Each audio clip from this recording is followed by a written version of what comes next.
Well, Rome in the mid-Republic was a very small operation in central Italy. It would come to control an area larger than the United States today and implant Roman institutions everywhere in North Africa, the Middle East, Europe, so on.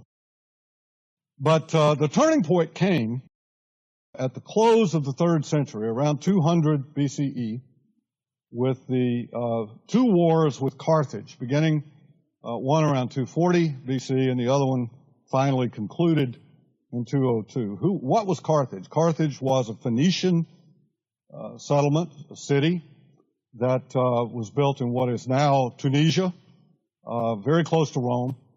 And the Carthaginians controlled the entire western end of the Mediterranean. Who controlled the eastern end of the Mediterranean? Well, it was the remnants of the Alexandrian Empire. So the Seleucids controlled what is now Lebanon, Syria, part of Turkey, all of Iraq, down into Israel. And the Ptolemies controlled Egypt and then up into Judea, part of the southern part of what is now Israel, as well as a series of alliances that they had with these leagues of cities called the Achaean League, these Greek cities that were joined together in leagues. War broke out in the first Punic War when they were fighting over some rather silly things, actually, fighting over a group of people down in Sicily. Carthage was the major naval power in the Mediterranean at the time. Rome did not have a navy. They did not have a single ship. By the end of this, the first Carthaginian War, Rome had defeated the Carthaginian navy. And this was not possible. I remember a number of years ago when Puerto Rico beat the United States in basketball. And everybody was saying, how could that happen? I mean, Puerto Rico, they're really nice people down there, but, it's a little bitty island and sort of like the 51st state, but not really the 51st state, and some of them want to be in blah, blah, blah. But the United States, we invented basketball. This great big country with 350 million people. We got beat by Puerto Rico? Well, that was sort of the Carthaginian mindset, right? How could this group of people who didn't even have a ship, in fact, who built their navy by capturing a Carthaginian ship and putting it on the beach and teaching the people to row while the thing was on the sand, all right? The slow one now will later be fast, right? And they could never learn how to actually fight naval battles. In fact, at this time, the way you fought a naval battle was to pull orthogonal to your enemy ship, and then you had ramming beaks on the front of your ship, and you would try to ram the ship in the side and sink it. Well, the Romans never could quite figure out how to do that, so they invented, pretty clever, they invented this thing, which was actually a large mast with a big spike on the end of it and a board, like a gangplank, and they would pull up alongside the enemy ship and lower this thing, and it would sink down into the deck of the enemy ship, and they would all run across and fight with swords like they were fighting on land. Well, this so kind of baffled everybody else that the Romans ultimately became successful at this. It's a practice that they actually never totally abandoned. The person who was defeated by Rome in the first Carthaginian War was the father of a very famous general that you've heard of, Hannibal. And according to Livy, Hannibal's father took Hannibal to the temple of Apollo in Carthage when he was 8 years old and made him swear an oath that he would dedicate his life to the destruction of Rome. Hannibal broke a treaty, brought elephants and troops, formed a treaty with the Celts in what's now northern Spain, southern France, brought them over the Alps, down into Italy, where he defeated in one battle at Cannae the entire Roman army in one day, 55,000 troops. To put that in context for my generation that fought in Vietnam, 58,000 Americans died in Vietnam over about a 15-year period. In one day, Rome lost its entire army. Now, Hannibal is at the Colline Gate on the Quirinal Hill, and all he had to do was walk in. But he could not believe that anybody who could defeat his father didn't have another 55,000-man army somewhere behind that gate. And he thought it was a trap. And he thought about it for 3 days, and then he made a fatal error. He retreated. And he moved down into central Italy, where he fought for, get this, he was in Italy for 11 years. The Second Punic War lasted 14 years. It was really the first world war. Everybody got caught up into it. The Numidians ended up switching sides.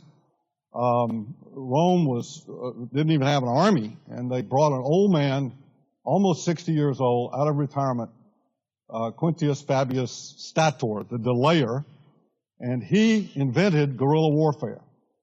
And he would move around at night in central Italy, and he would attack Carthaginian allies and attack their camps, and then he would withdraw back into the forest.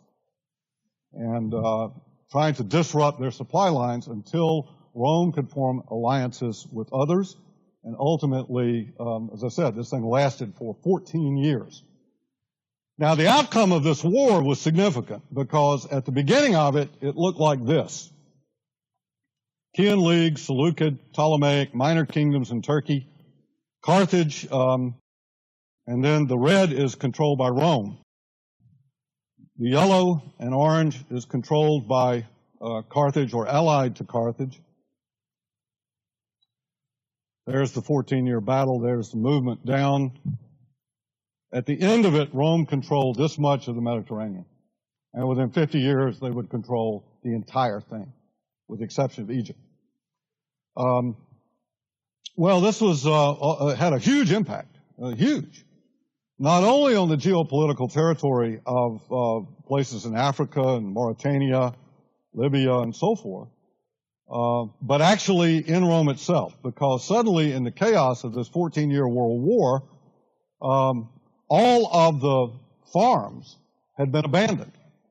Because back until this, you only fought in the summer. You planted the crops, and then you went off and fought, and then you came back and you harvested the crops, and then you waited until good weather, and the crop was in, and then you went and fought again. This was it was 24/7, 365 days a year for 14 years.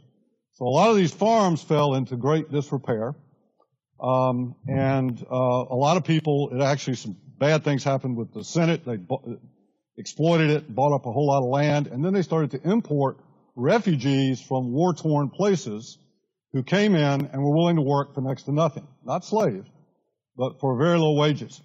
So this influx of, well, here are 6 outcomes that I've written down here. And the first is that it altered the entire balance of power in the Mediterranean. So now Rome is in control of 80% of the Mediterranean.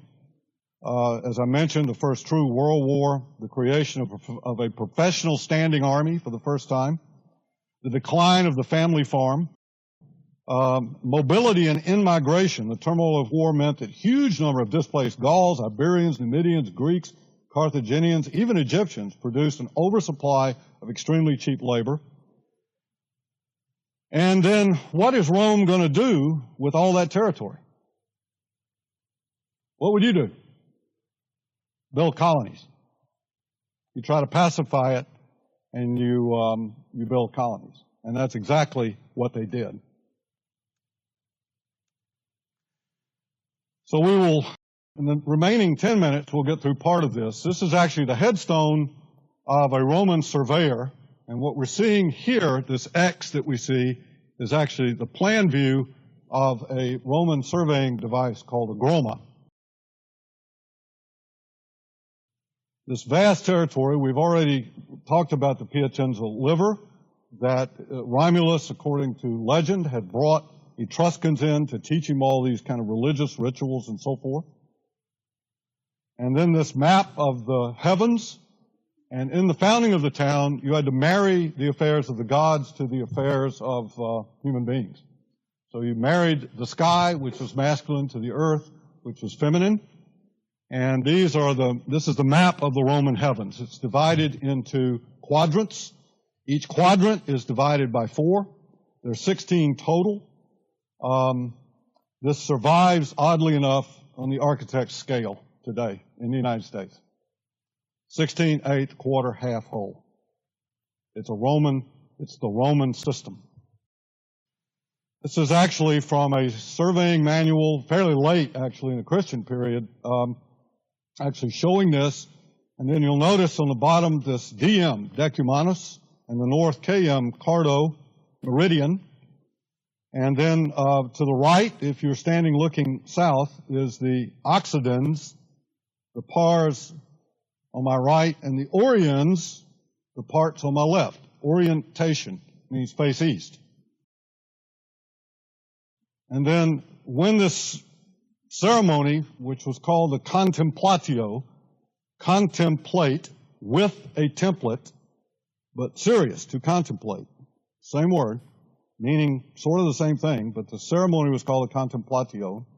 A north-south line was struck, and an east-west line was struck, and the city would then be mapped, this map of the heavens, the templa would be brought down to the earth.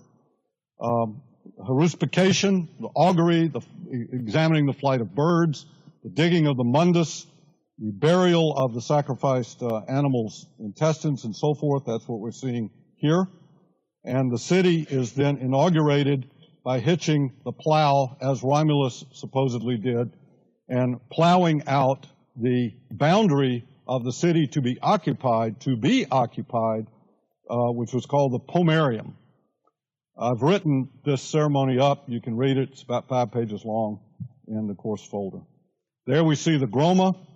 We see the north-south line being struck and the east-west line being struck, and that produced a particular pattern. And that particular pattern was stamped out thousands of times across the entire Roman world. Not just in the Mediterranean, but Rome eventually will expand. They're attacked by one of these leagues in Greece. They lose every battle, but they win the war, led by a guy named Pyrrhus. It's called a Pyrrhic victory. They ultimately, all of Greece comes in. Pergamum, actually, the king actually willed his kingdom to Rome. They eventually, as you know, move into France, they move into Belgium, they move into Germany, they move into England, they move into all these places. Everywhere they went, they laid out this particular pattern. Even their military camps were laid out in this form. The red line being the pomerium, or the boundary of the city, the sacred boundary that could not be crossed. The portals from porta to carry the plow over the threshold, sacred to Janus, but it could be traversed. With the east-west street called a decumanus and a north-south street called a cardo, in which then, at that intersection, which was called the decussus, you had then the forum and the Capitolium, the red building. The Capitolium, of course, was a little model of, it had 3 gods in it, Jupiter, Juno, and Minerva, facing south, facing out into the forum, the space before the temple. There we see Timgad on the lower right in North Africa. And here, now we can understand Poseidonia and its conversion into the Roman paestum as a reward for being loyal to Rome throughout the Second Punic War. The Greek blue alignment of the buildings that we see here, the pink alignment is the alignment of the Roman city. The ecclesiasterion, the agora, is abandoned. Roman institutions are inserted into it. They respected the Greek world greatly, and they retained a lot of their religious buildings and so on. But basically, the whole city is reinaugurated as a Roman city. And as a result, everybody in the city became a Roman citizen. There it is. There's that juxtaposition of red, which is the Roman alignment, and blue, which is the Greek alignment. I mentioned a couple of times some of the cities. This is Jerusalem, just to again show you the Roman cardo and decumanus. Timgad, I've already mentioned. And what we will do very quickly here is go through part of Ostia, which is Rome's first colony, and we will what we don't get through today, we will continue on Monday. So we're looking here. Can you see it? Can you see the Roman colony embedded in that? The Pomerium right there. There's the Decumanus. There's the Cardo. Here's the Capitolium looking out into the Forum. There's that high podium looking out into the Forum. There's the Decumanus passing through. Same thing here as we see in Pompeii, where number 2 is the Decumanus. Number 13 is the Cardo. It is entering then into the Forum with number 7, which is the Capitolium, looking out, facing south. And then other public buildings, let's name them, because once that pattern was set, they could go anywhere, clustered around the Forum. No set place for them to go to. So number 9 at Pompeii is the Macellum, or the meat market. The circle in the middle was for selling fish. Across the Forum on the other side, number 5, difficult to read, was the Holatorium, or the vegetable market, and adjacent to that at number 6 were the public toilets with running water. Number 3 was actually the sanctuary of Apollo. Number 4 was the system of weights and measures to make sure that no one was being cheated in the marketplace. Everybody, all the vendors had to show up early and get their weights checked to make sure that they were not cheating anybody. Number 15, number 14 are public buildings like the Curia, where the town council met. Number 11 is the sanctuary of the office of the Augustales. I've got a little bit in the course folder on the Augustales. They were a sort of civic group comprised of freed slaves who had space on the Forum and who then could actually they did things like repair the aqueducts. They were very interesting. Number 10, the sanctuary of the Lares. The Lares were the local gods, not the high gods in the Capitolium, but the local gods of the town. In the same way, every family had their own family gods. You saw that in the movie Gladiator. How many of you have seen that movie? A few, half. Remember he had these little dolls? And he would set these dolls up in a little shrine, and he would light candles and say prayers. And then he would have a little bag of dirt from his home in Spain. Remember that? And he would rub that on his hands, and then he would say a prayer to those were his ancestors and his ancestral gods. They did their homework in that movie. It was really quite good. Every town had one of these. This is the Lares, and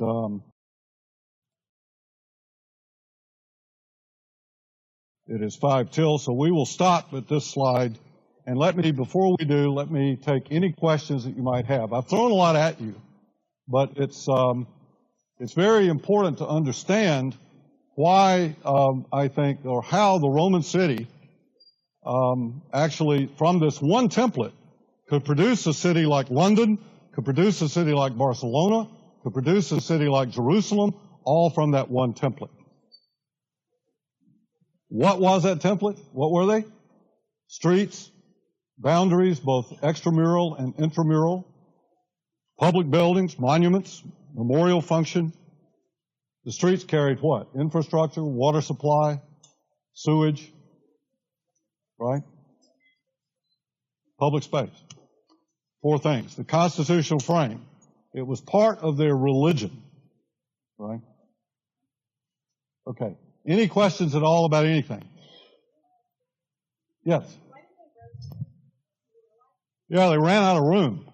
But that raises an interesting point. Aaron asked the question, why did they rotate it? Well, they ran out of room, apparently. But because the city was born out of a ritual that was tied to ritual myths of founding, if you said the sooth right, if you went through the ritual correctly, and the birds appeared, and the liver was good, et cetera, if you named that south, that was south. You got me? You name it south, it's south. So as long as it was in the same quadrant, and as long as all the signs from the gods were adequate, were good, then that became south. Does that make sense? There's a line in Huckleberry Finn, one of my favorite novels of all time, where Huckleberry Finn and Tom Sawyer are digging out under a fence. And Huck turns to Tom and he says, Tom, hand me that spade. And Tom says, Huck, this ain't no spade. This is a claw hammer. Second time, Huck says, Tom, hand me that spade. Tom says, Huck, I told you, this ain't no spade. This is a claw hammer. Third time, Huck says, Tom, hand me the spade. And on the third time, he handed him the spade. You got me? He transformed by naming a spade, a claw hammer into a spade. What it's used for. That's a very Roman way of thinking. Extreme flexibility in terms of rigid in certain ways and extreme flexibility in others. It's the difference between, again, in the Greek mind, the people are the city. That means the city comes from the people. So the people are prior to the city. In the Roman mind, there were no Romans until there was a city called Rome, and as such, then, the city is prior to the people, right? So the inaugural ceremonies were actually carried out prior to inhabitation. Now, if it was a city that already existed in some form, it could be reinaugurated via the ritual of town founding. And when it was reinaugurated, it was reinaugurated then as a Roman city. We saw the example of Poseidonia being converted to the Roman city of Paestum, and the inhabitants were magically converted into Romans at that moment in time. And I think that had a lot to do with their success and the fact that they built these hundreds and hundreds, if not thousands, of cities, all according to this template, all according to this pattern that consisted of a sort of framework, a public framework, collective framework that was held sacred. And that included the red line that you see on this map here, the boundary of the sacred part of the city, which was called the pomerium. The area inside the pomerium was called the domus, or home, and the area outside of the pomerium was called the militia, where our word military comes from. Now, once the mundus had been dug somewhere, this crossing point of the north, south, east, west lines within the map of the Roman heavens, this crossing point was called the Decussis, D-E-C-U-S-S-I-S, and there the mundus was dug, the locks of hair, the dirt from the inhabitants' homeland, first fruits, and other good things, according to Varro, the Roman writer, were promiscuously mixed, and the whole was sealed. Then the site of the Capitolium and the Forum, which were really a unit, the Forum being from that ancient Indo-European root word that our word before, F-O-R-E, in front of, like a foreword, is a space in front of the house of the triad of the Roman gods. These were not gods that you worshiped congregationally. They were more like saluting the flag or playing the national anthem before a football game, something like that, right? They were sort of gods of state. Every town, in fact, every family had their own gods, and so there was a sort of polyglot of religions. And again, I think this had something to do with the fact that as a Roman citizen, you could carry dual identity. You could actually be Jewish and Roman. You could be Arabic and Roman. You could be a Gentile and Roman, right, at the same time. And that's different. That is very, very different than what came before it. So once these fundamental elements of the constitutional order were laid out, other institutional public buildings, a basilica, the law court, the curia, which was where the Roman Senate met, but in the case of a colony, it would be where the town council met. The market buildings, if it was important or significant enough, such as at Pompeii, you would have then a guild that might occupy that. And that's what we see when we look at Pompeii, a city that actually began as a Bronze Age city, was then basically converted into a Greek city during that period of Greek colonization in southern Italy. And then after the so-called Samnite Wars, fairly late in the first century, late Republic, first century BC, it was reinaugurated as a Roman city. And these Roman institutions, like at Poseidonia, like at Paestum, were actually inserted within the fabric of the existing city. So if you sort of study this a little bit, not much, but a little bit, you can see exactly how this worked, with the Cardo and Decumana slicing through north, south, east, west, with the existing Greek sanctuary of Apollo that we see here at number 3, the Basilica at number 1, number 15, and actually number 14 is the Curia, the Capitolium and Forum, number 7. And then we notice buildings that are aligned, having market functions, number 9, the meat market, Macellum, number 7, the Olatorium, or the vegetable market, and then the shrine of the Augustales, the shrine of the Lares, the gods of the local town, and then this big building, number 12, which was a guild. The guilds were very, very important in the Roman world, and but it is unusual that you would have such a large building adjacent to the Forum, opening up right off the Forum. This guild was the Guild of the Wool Merchants, and it was given by a woman, a very wealthy woman named Eumachia. I'll also mention that unlike the Agora, where women were excluded, women were included. So women could own property, they could will property, they could divorce their husbands. They had a lot of rights as a citizen, but they could not vote and they could not hold public office. I'll also mention as a side note or a footnote, interestingly enough, Roman magistrates did not draw a salary. That's an interesting concept. They weren't paid. So consuls, the magistrates, they did it because of influence. Now, for the purposes of this course, there's a classification, a kind of hierarchy of these Roman colonial cities. At the highest rung of the ladder is the Colonia. These are official Roman colonies. These are cities that are established by Rome as a colony, right? And they were full citizens. It could be derived from a military encampment. It could be derived from another one, but once it was inaugurated as a colonia, it was in fact a full Roman colony formed by the Roman state, by Senate decree and later by imperial edict. They were self-administered, but they were subject, of course, to Roman law. They could usually had a province that they were the sort of head of. Now, if we think about this and we put it in, it's not exactly the same, but we could make an analogy to the United States today. And that is that there are 50 states. Each of those have their own legislature, their own governor, their own Senate, their own House of Representatives, popular assembly.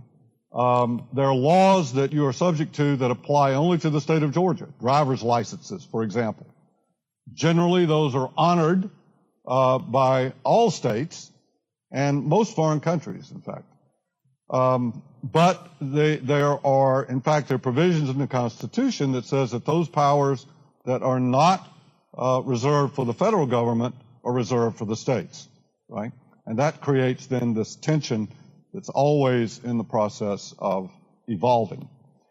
Likewise, within, say, the state of Georgia, we have a capital downtown, the state. Georgia Tech is a state-subsidized institution.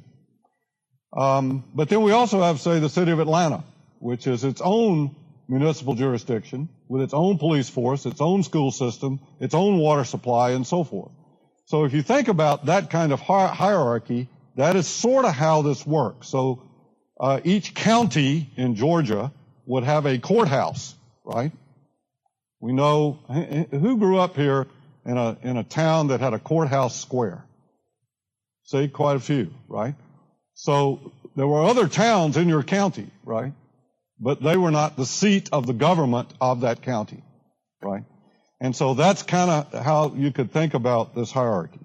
Next in line was the municipia. They were Roman citizens, but without voting rights. Could not vote in elections in Rome.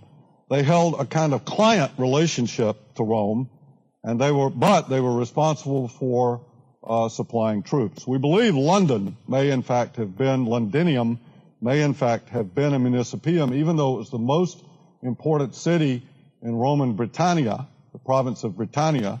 The Roman capital was Eboracum, which later, because the Vikings didn't know how to pronounce Eboracum, it became Jorvik, which then got converted into York. All right? And excavations, when York Minster burned in 1979, they were making repairs to the cathedral there, and they went down under the crypt, and underneath the crypt they found the Viking settlement, which had been built on top of the Roman Forum, right? So Eboracum was the actual capital of government, like Baltimore may be the most important city in Maryland, but the capital is Annapolis. You follow me?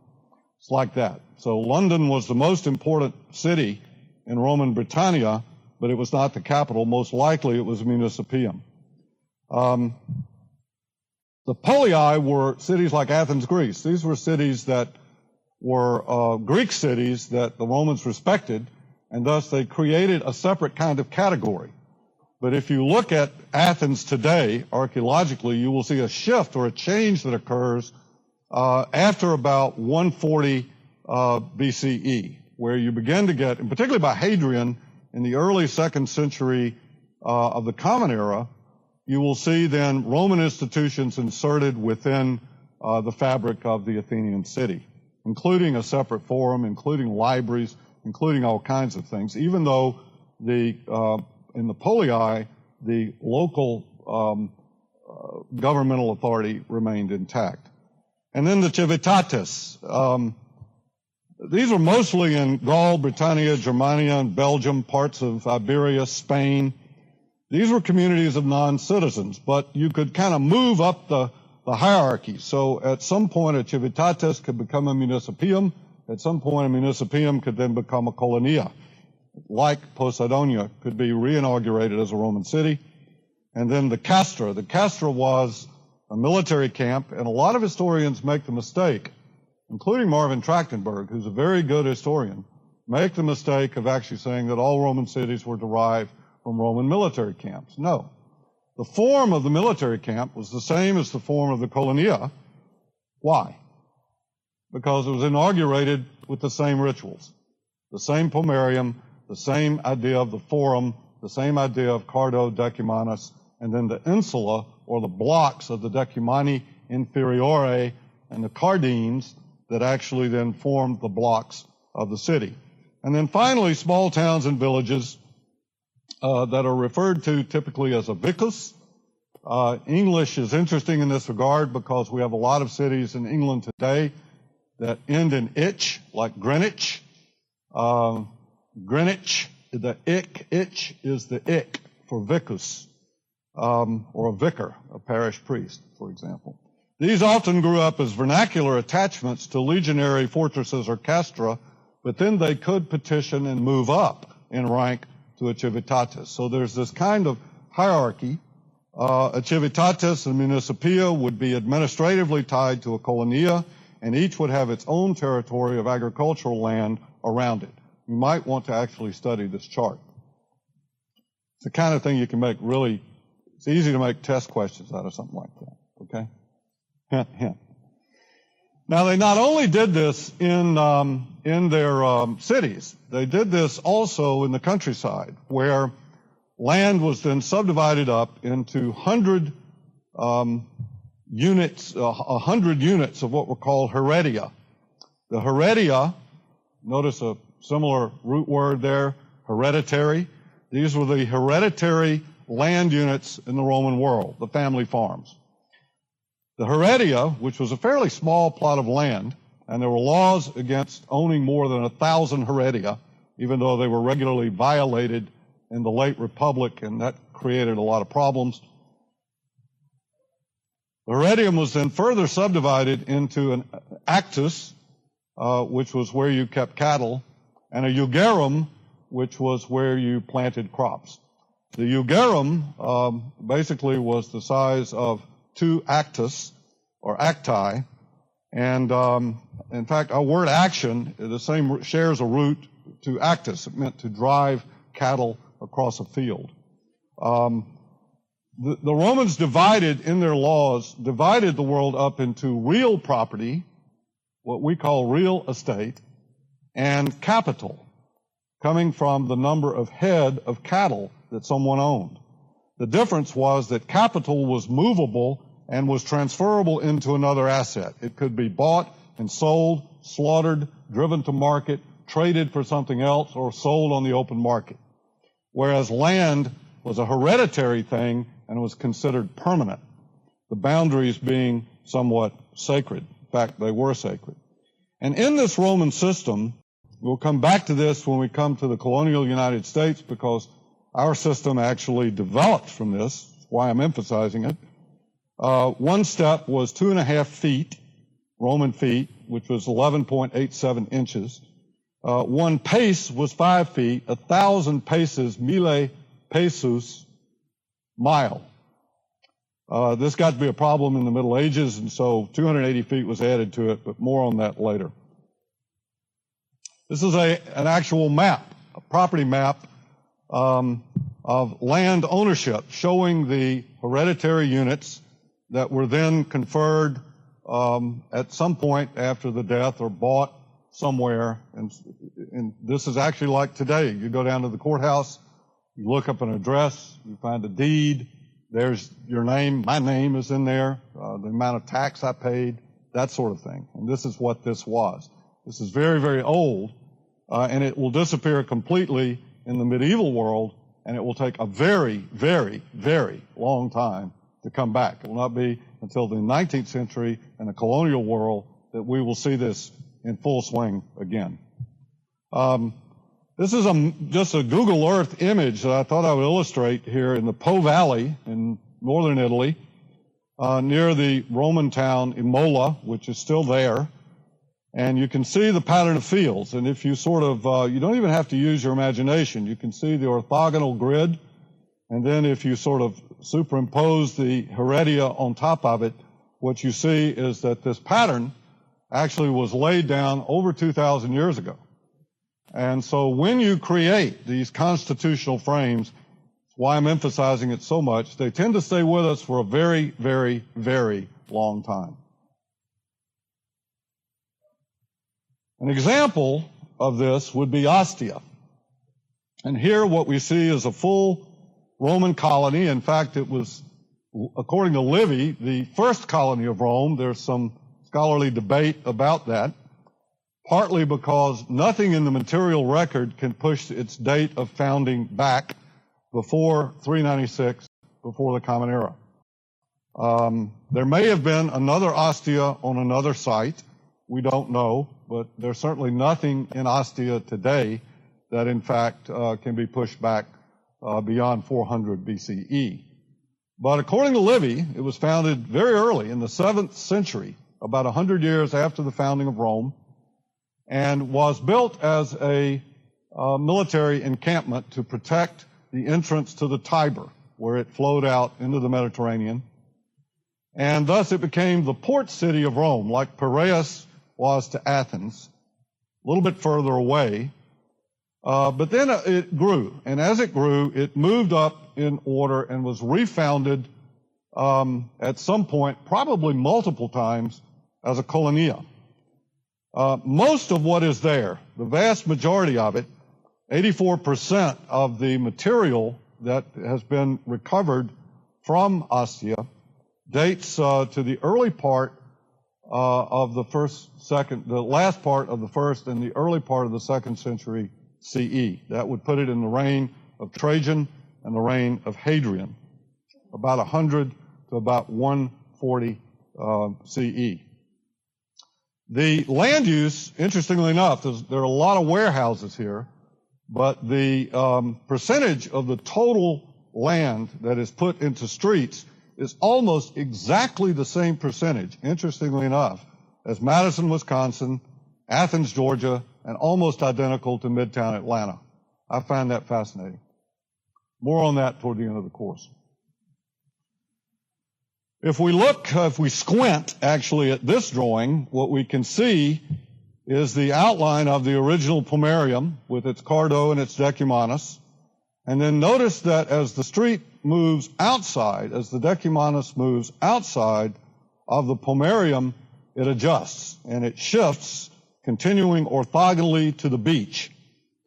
That's the reason for it. Likewise, as the city grew, for various reasons, existing buildings that were important, sacred buildings, land ownership patterns, natural features, other kinds of things, it could then shift as it moved outside of the cloud pomerium. The forum at the center contained the Capitolium facing south.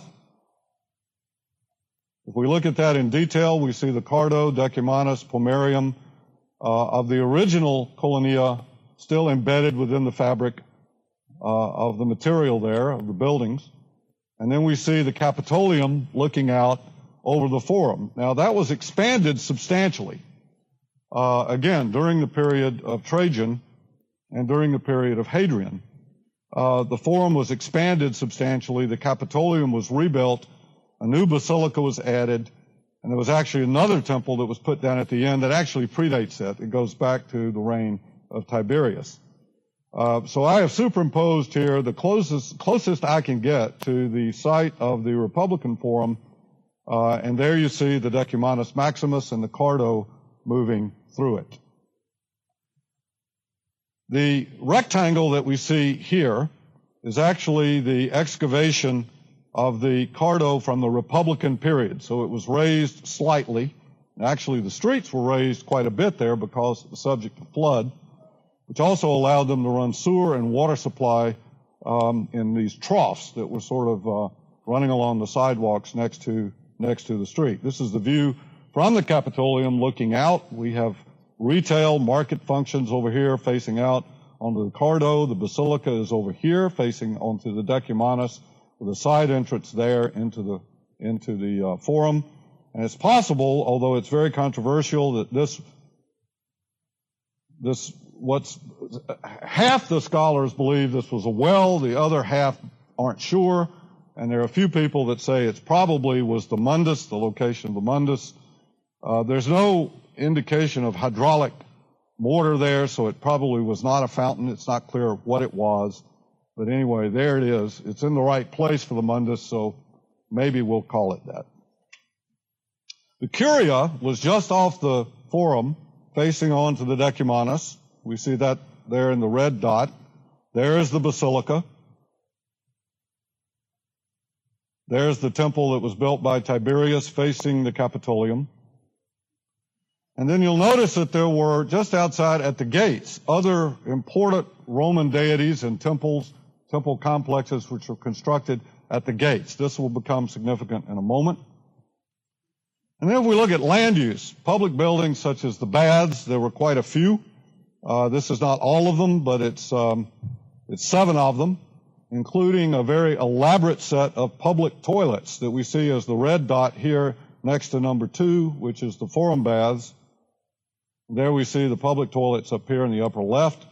The keyhole was so that you didn't have toilet paper, so you had a stick with a sponge, and that's how you cleaned yourself. It's kind of a clever design, actually. There was water that flowed permanently down through this trough, very clean water flowed in here into the sewer. And then the baths themselves could be heated via a system called a hypocaust, which was a hollow floor built up on these tiles that could actually then allow for hot air to be drawn from a furnace that we see here at A. And then that is drawn through the floor at C and B and up through shafts or chimneys that were embedded within these very thick walls, F. It took a lot of work to get that fire to draw properly. They must have had suction coming up through those pipes. I'm not sure how they did that, but once that fire was lit, they could not let it go out because it would then stop drawing and they had to go through the entire procedure again. So you had hot and cold water, sweat rooms. You had no soap. You scraped yourself with a device called a strigula that was designed for different parts of your body, the trunk, chest, back, shoulders, arms, legs, so forth. After being rubbed down with olive oil, you would scrape all the dirt and so forth off, and you would sweat it all out, and then you would wash it all out it's a very elaborate ritual.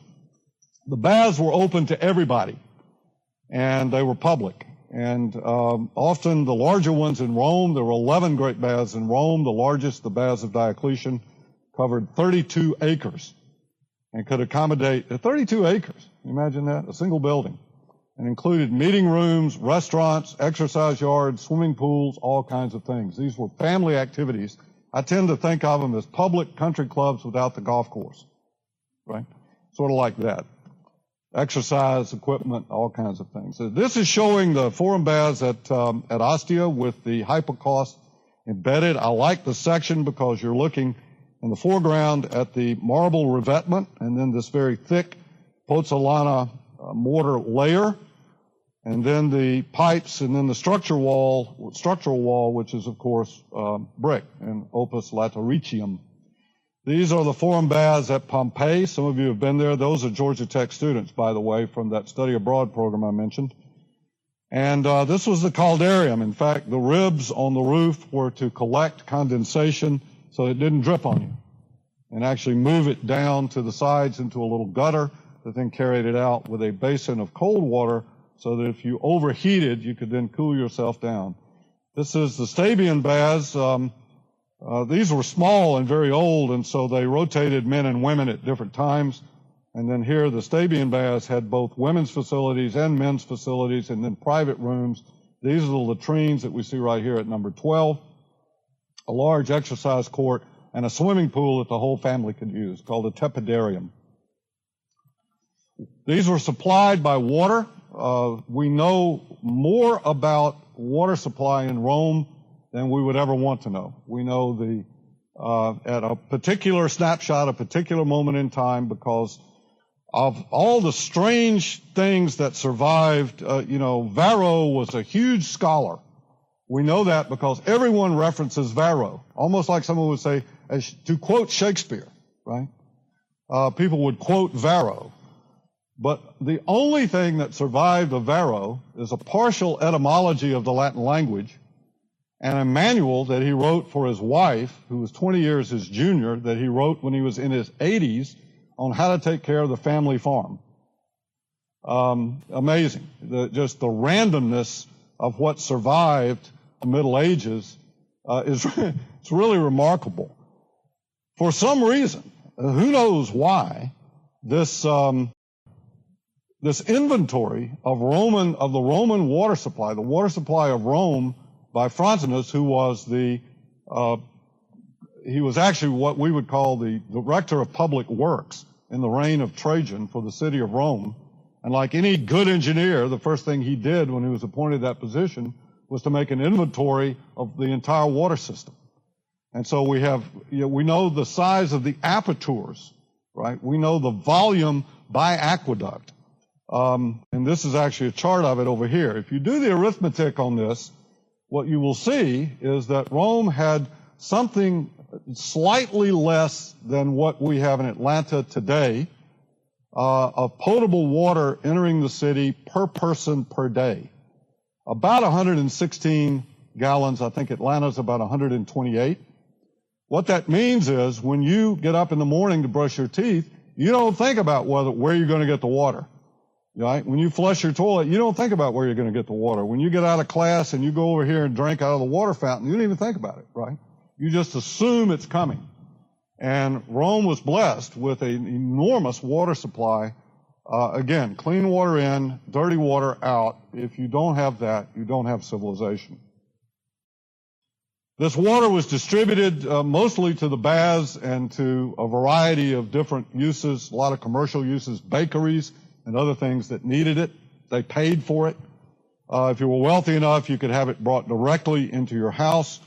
But for most of the people, in a place like Ostia, for example, which did have an aqueduct, you got your water out of public drinking fountains. This is one that's on the Decumanus. And you'll notice that there was a screen here to protect it from pollution. And then this was actually where you would get the water coming out of this basin so that you could, in fact, put your water pitcher under it and sort of collect the water and take it home. As we'll see in a moment, there was an apartment building that had 6 of these within the apartment building. So it was kind of a condominium. By the way, that is a Roman word. Condominium means with the common domain, an association that provided this infrastructure and paid for it by the residents who owned units in this apartment building. This is one of those water fountains, probably the most elaborate one we have, but Pompeii had them on just about every corner, every block.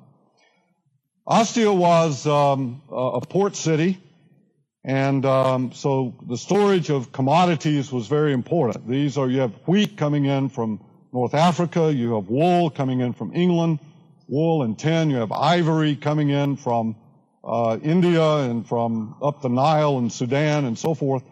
And these were bought and sold in a commodities market. So what we see here are horrea, H-O-R-R-E-A. These horrea were warehouses for the storage of commodities. And they looked a bit like this, actually molded brick. These were not finished. They were intended to be seen as brick.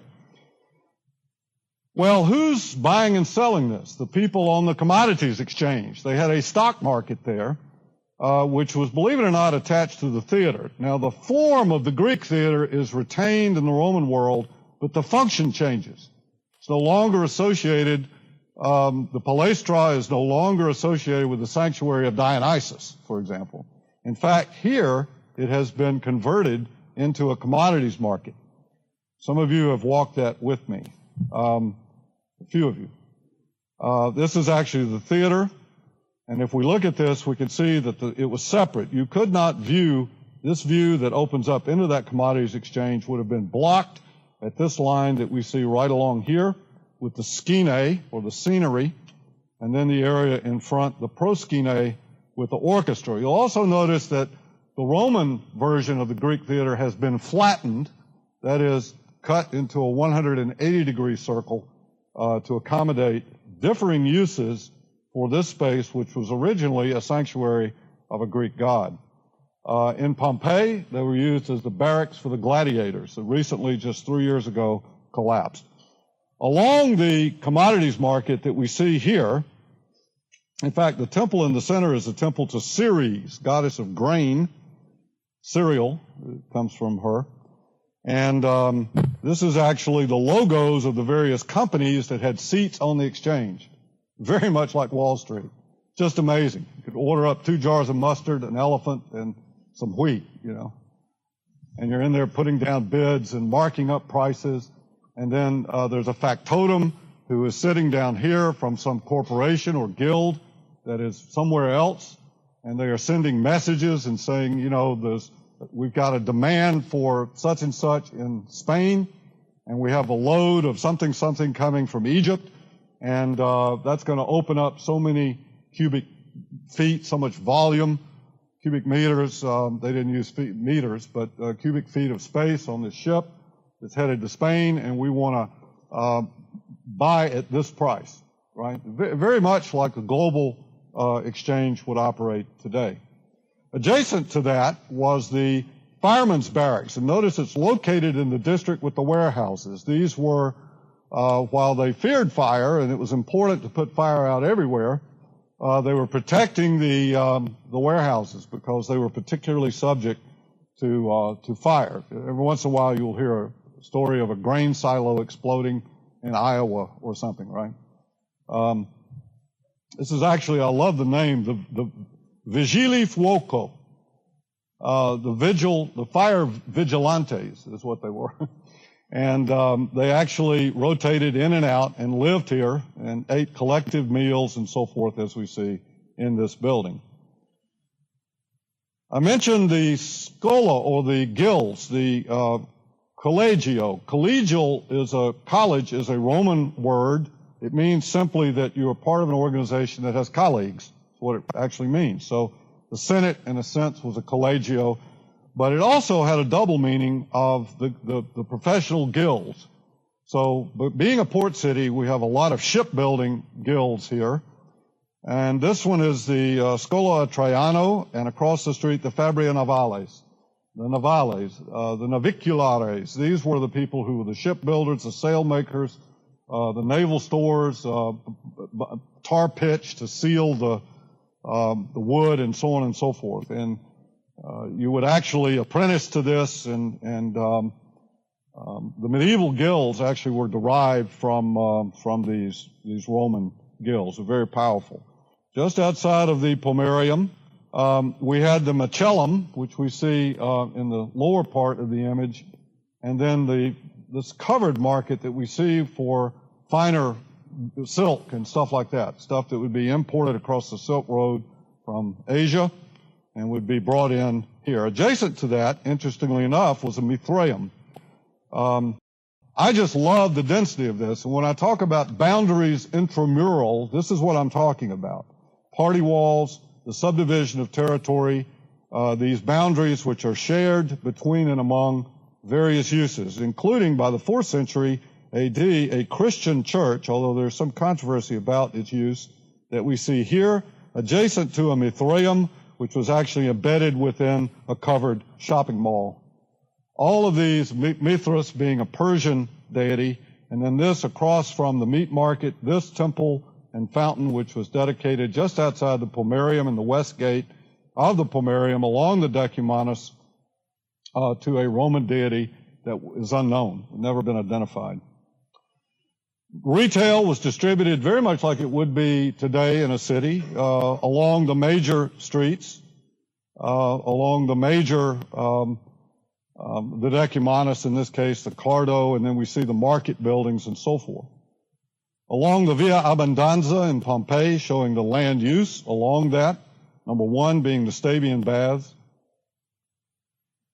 This sort of reconstruction drawing that we see of these buildings, this is, you're actually standing right here looking, you're looking from this point right here in this direction. This building that you see, this writing that you see right here is actually on this wall right here.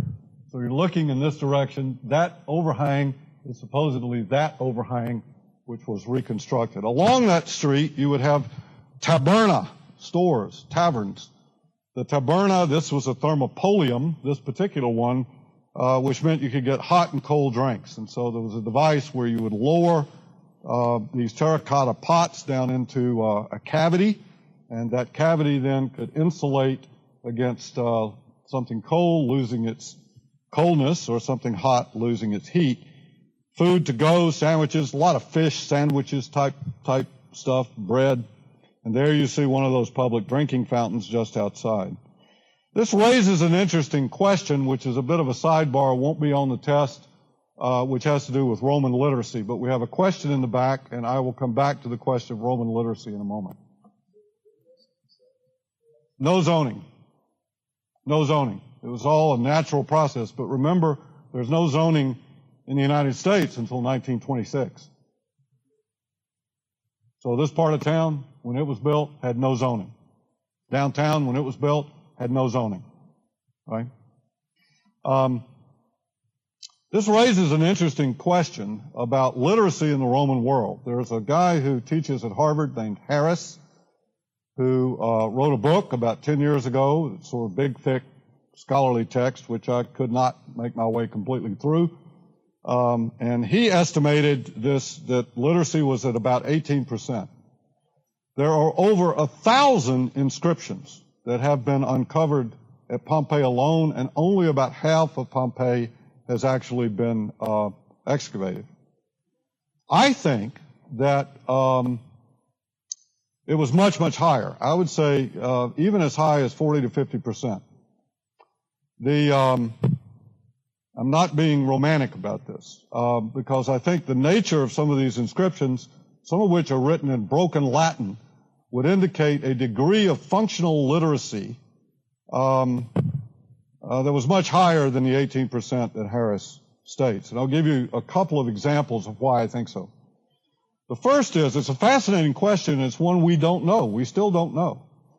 We know that it declined precipitously in the Middle Ages, so that many, many kings, for example, could not read or write. Well, first you have to define what you mean by literacy, right? How many of you have heard of the expression, to be or not to be? That is the question. Raise your hand. How many of you know who wrote it? Right? Shakespeare. Do you know what play it's from? Okay, we're down to 2 people, 3 people, 4 people, 5 people, 6 people. Can you give me the whole quote? That is the question, whether it is nobler in the mind to suffer the slings and arrows of outrageous fortune or to take arms against a sea of troubles and by opposing in them. That does not mean I've read Hamlet. You follow me? You follow me? All right. So if you find an inscription from Virgil somewhere, it doesn't mean they've read the Aeneid, right? So, but functional literacy, and I go here back to Ostia. How do you have this vast degree that rivals, which will not occur anywhere in the world again until the 19th and 20th centuries?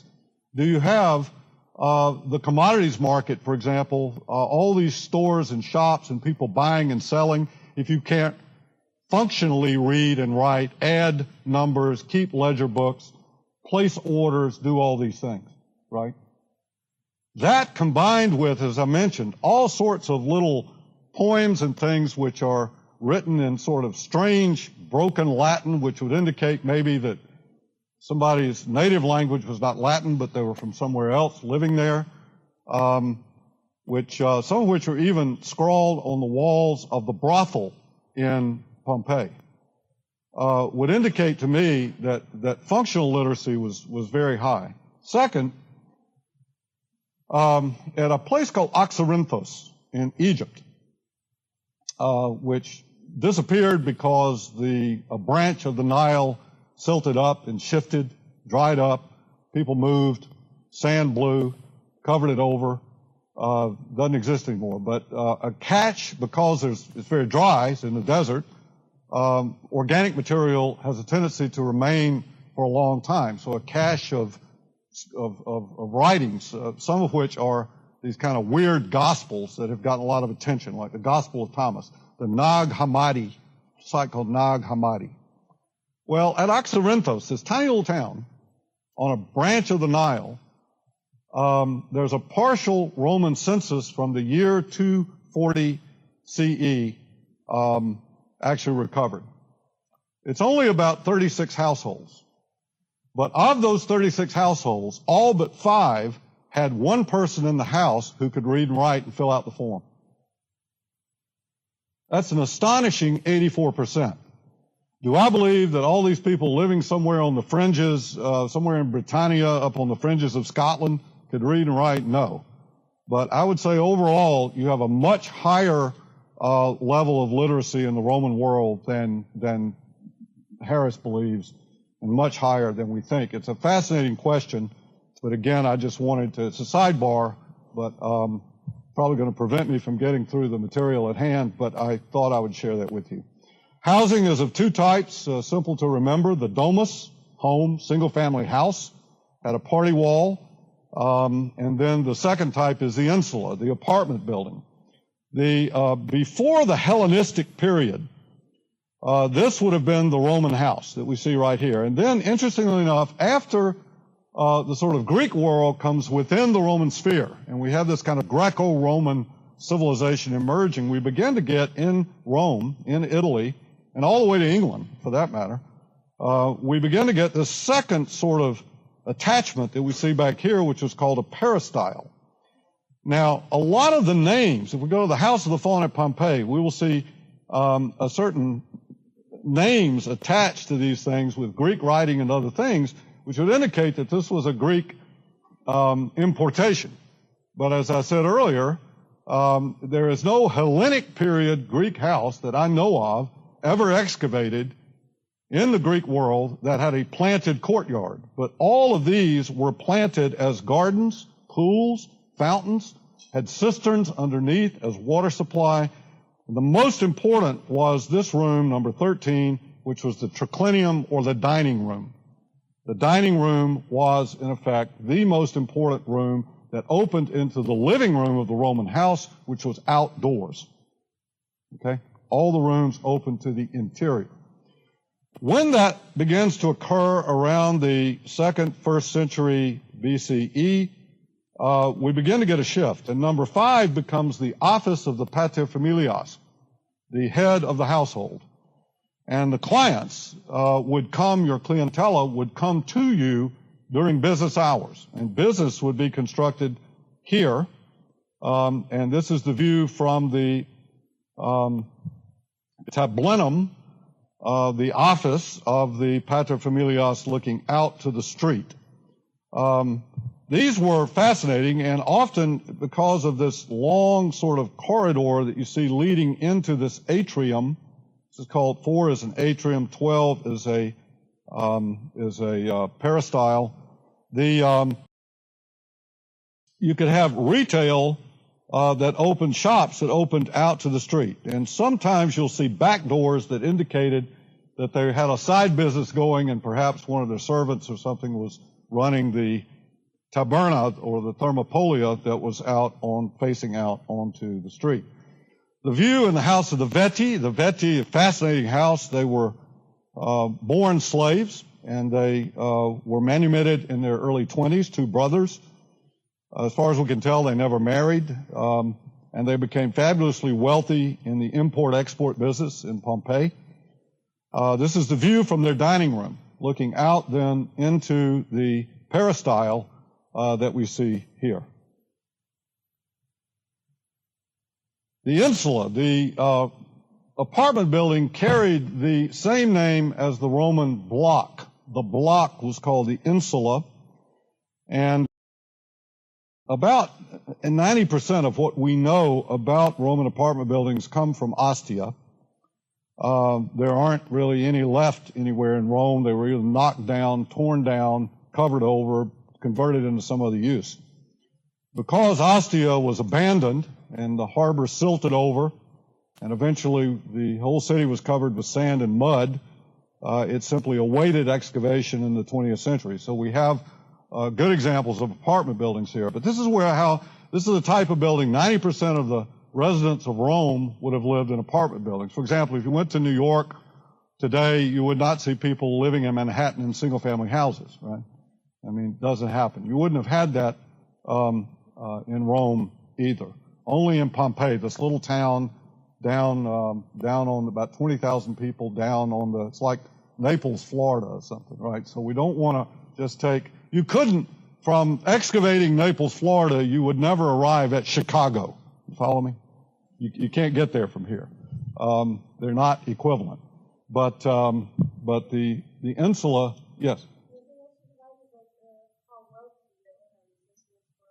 Well, an insula was not for someone, but like today, if you had enough money, conceivably you could buy a building in Manhattan, tear it down. If you could pay $40 million for the land and build yourself a single-family house. So they were not set aside for that. And some of these apartment buildings, as we'll see here in a moment, were really quite luxurious. And for what we might call the professional class or the upper middle class, people like me. Not wealthy, but comfortable. Okay. This is an example. This is the Casa di Diana, the House of Diana. And I'll try to run through this quickly. It's sort of self-explanatory. You had ground floor retail, a courtyard in the center, a hall that went around that distributed people into various apartments, and then external stairs that came down on the street. The facade looked like this. These buildings were about 4 to 5 stories. And they were quite elaborate in some cases. This is a reconstruction drawing of the Casa dei Dipinti at Ostia, some of which had ground floor restaurants. This is one that we see in the upper right, in the so-called House of the Bar, complete with a place to sit while you were waiting for a table or waiting on food to go. The little counter that we see out here opening out onto the street. This is a reconstruction by Gismondi. And then here we see the one on the left, number 1, this very elaborate garden apartment that we see where you had 6 fountains serving as water supply, probably owned by the people who lived in this domus here, with entrances into this courtyard, and then 4-story buildings in the center with mirrored images of apartment buildings, very nice apartment buildings. I think this would be just fine over here in Midtown somewhere today. And then religion. You'll notice here that green is Mithraic. This is from about the 2nd to 3rd centuries CE, this religion that came in from Persia, open only to men. You'll see temples to Isis, for example, which was open only to women. Red is Christian, and blue is Jewish. Now, if you map that relative to the Roman temples, you will notice what? A pattern where the Roman temples are either clustered around the forum, at the gates of the city, or at some other very significant place relative to this public constitutional frame. And I think this emphasizes what I was referring to earlier, that the Roman religion was a religion of state. You could be both. You could salute the high gods like you'd salute the flag, but you could still be Jewish, or you could be Islamic, or you could be Christian, or you could be a Zen Buddhist, or whatever, because you had dual identity. And then finally, the necropolis that we see here outside the boundary of the city. And my last slide, we will then, on Wednesday, we will go back to Rome, because while all of this is going on over a several hundred-year period, Rome has grown to a city of 1.3 million people. It is by far the largest city in the ancient world, and we will then take a look at some of the imperial buildings and how some of this infrastructure and public building impacted the city of Rome, concluding with its fragmentation into 1,000 pieces with the moving of the capital of the Roman world to what is now Turkey.